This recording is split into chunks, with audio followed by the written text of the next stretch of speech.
This project with Megadeals, this is created by me and my dear friend Christopher Engman, and it is 2.5 years of research that culminated in this book. And what's really interesting is that we had this PhD working for over 9 months, and we spent over 300,000 euros on this research to find out what to call it, the secret sauce to really win big deals. And this framework, even though if you're not a mega dealer, so we define mega deals, I'm going to show that in a second. One thing that we're really proud of is that the world's most sold sales book is the Challenger Sale. And if you've read it, it's a great book. And it's about dialogue technique. And Megadeals, that's about orchestration. And the author of the Challenger Sale is Matt Dixon. And he wrote like this: for the true whale hunters in the B2B sales and marketing world, this is your guidebook. And in this case, because of that, we want to go through what a mega deal really is. So it's from $10 million to $15 billion. And that's because that was the biggest deal that we actually found. And it's multidimensional with high complexity. It's often a mix of hardware, software, and services. And also it's a lot of change management. And in these terms, you will think, okay, but I'm not doing these large deals yet.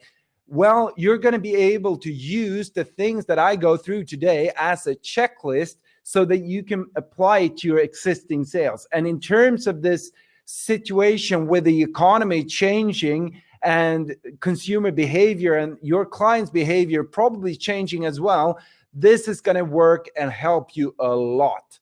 And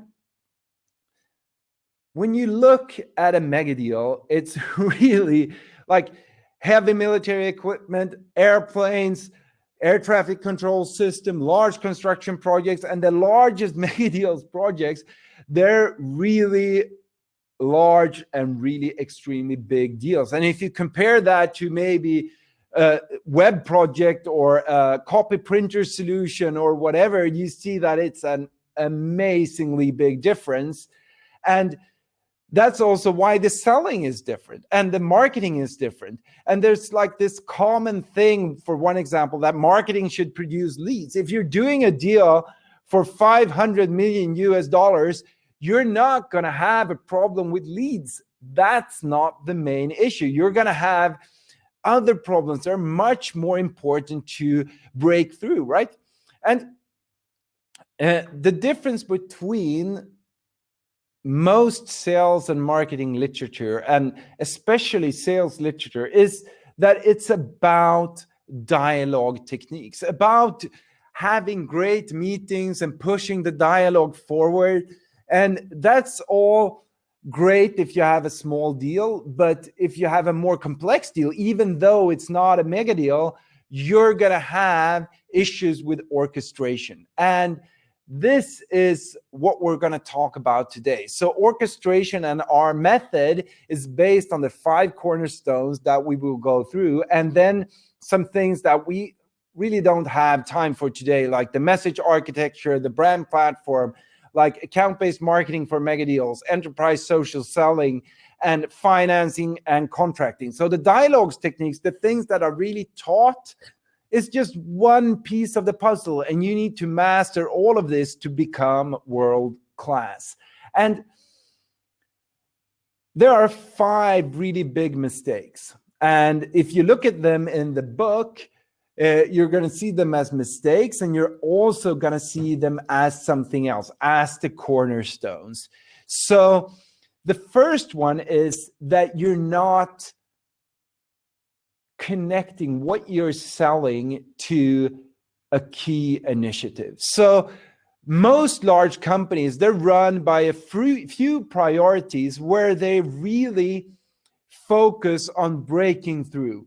And if you're going to find really big money, you need to be connected to their most important priorities. And one thing that most companies, they're not good enough at is to really find out and disqualify the clients that they're chasing if there are no key initiatives in place. And that's something really connected to this as well, is when you do this, you're gonna, in a public company, you can just look at the annual report, or you can do low-level interviews and you can ask questions inside the companies. In a lot of cases, the companies, they will share their key initiatives with you because they're running a large organization that's transforming, and to be able to transform, they need to over communicate what they're transforming. And the second piece, and the second cornerstone, and the second mistake is that there is no mega deal ecosystem understanding. And what that means is that in a normal small deal, if you're an SMB company selling to an SMB company, you might have an owner that makes all the decisions. If you're selling to a really large company, or if there's a complex deal, especially in these times, there's going to be an ecosystem both inside the account, where you need to find all the buying centers and make sure that you find the right stakeholders there. But also you need to, in so many cases, go outside of the buying company and look at the ecosystem outside the buying company. And many companies, they miss that ecosystem and they get disqualified by partners, consultants, politicians, etc. So their deal, it wasn't really on the table because they didn't map and understand the ecosystem. The next piece is they're really failing to achieve consensus. And in terms of this, you need to understand that a lot of large companies, they're not only set out to win, they're set out to not lose. And they're set up because of this, especially in mega deals where you have big amounts, big changes, and big risks. You need to change and really, really in depth, make sure that the consensus view and the buying centers are in your favor. And if you're not working with, let's say, enterprise social selling, your message architecture, account-based marketing, etc., as tools to drive consensus, you're in many cases going to unfortunately lose the deal. And in this case, if you're doing smaller deals or working with smaller companies, you can also think about, okay, really, who in here really makes the decision, and expand that group from 1, 2, 3 decision makers to look at who can help say no to the deal, who can really disqualify you. They won't probably maybe make the decision in the end to really win, but they'll help you lose if you don't persuade them and if you don't drive consensus. And the fourth piece in this is that you have no Trojan horse in place. And this is also really important, because if you look at really large deals, if you only have the formal ways of communication and you miss, for example, the meeting behind the meeting, where you can look at, we call it the water cooler effect, where you have the person that is arranging the meeting, for example, and they walk you to the door and you say, okay, but it looks like Marie is really pro your solution, but in reality, she's pro the competition. And you don't get the right information, and then it's really difficult to act. And a lot of companies, because of this, they trust the formal ways of communication, and they get surprised when they lose the deals because they don't dig deep enough and find the right Trojan horses that can give you the right information. And there's a big difference between Trojan horses. And for example, if you have a champion or someone that really is on your side and an internal advocate, that's not the same thing. A Trojan horse is someone that gives you the right information and thinks that your solution is really great for the company and for the company's success. And still, that does not mean that they have formal power. It does not mean that they will stand on the barricades and push you to the win, but they will give you the right information. And the fifth cornerstone is failing to mitigate customer risks. And I really want to emphasize this. And the environment that we're in right now and the economy changing, there are two main driving forces, right? Think about what driving forces there really are. It's you have the things that you go away from and the things that you go towards. At Next State, we call that the heaven over here and the hell over here. And a lot of companies, when they sell too much upside. And that can be, if you have something that's smaller and not so important, then that's okay. But if you have something that's really complex for your client, if you have something that where you need to really persuade them to make big changes and where there are big risks and where you need to really focus on there is not only the upside, but to lower the risk. And think about your own process of lowering the risk for the client. Most companies, they don't have that process either in terms of marketing and sales and what we call deal closing messaging. They have no deal closing messaging, and also they lack a way of working in their offer where they built in risk mitigation inside their offer. And if you look at these as success keys, you have first, you need to align with key initiatives. The second thing is you need to map and understand the ecosystem. The third thing is you need to create consensus at scale inside the buying organization, but also in the other pieces of the ecosystem if necessary.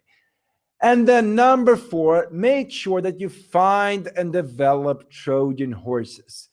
And number 5, make sure that you mitigate customer risks. And the thing that I want to encourage you right now in terms of this piece of the puzzle is to create this as a checklist. Make sure that you have a checklist for your most important deals where you look at what's the most important priorities of our client.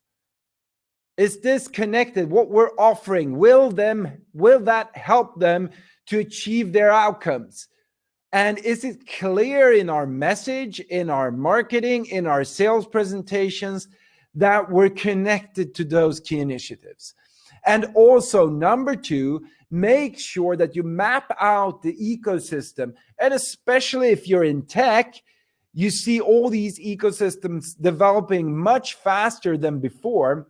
And number 3, make sure that you have a system for your social selling, for your marketing, where you work with building consensus on a scale, because sales job is to deepen the relationship within the account. Marketing's job is to make sure that they widen the amount of contacts and work with building consensus. And the 4th thing, make sure that you have inside your strategy to find and develop Trojan horses.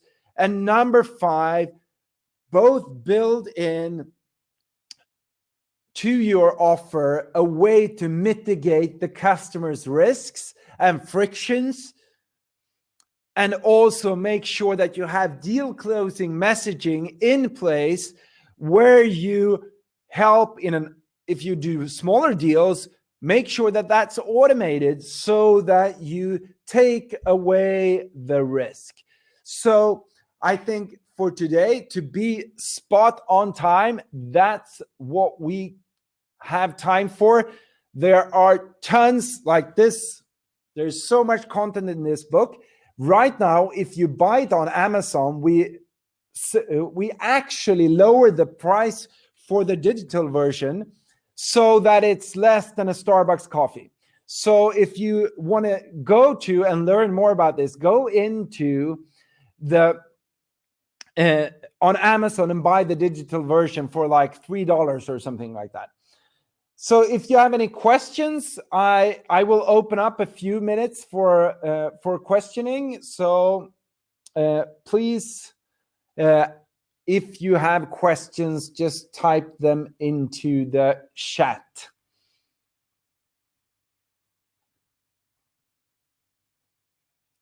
$30 people and no questions.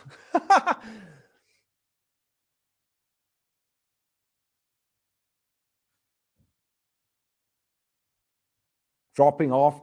So if you haven't already, make sure that you connect with me on LinkedIn. Also, make sure that you go into to Amazon and buy the digital version for like $3-4. It's you will learn in depth. And also, Sean, please write your question in the chat, please, and I will do my best to answer it.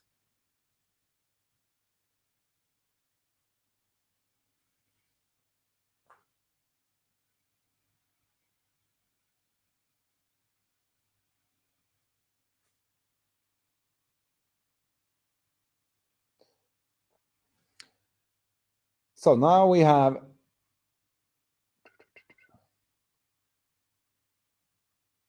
So I'm Sean. You need to phrase your question. Oh no, that was the question. So I'll start with you, Sean.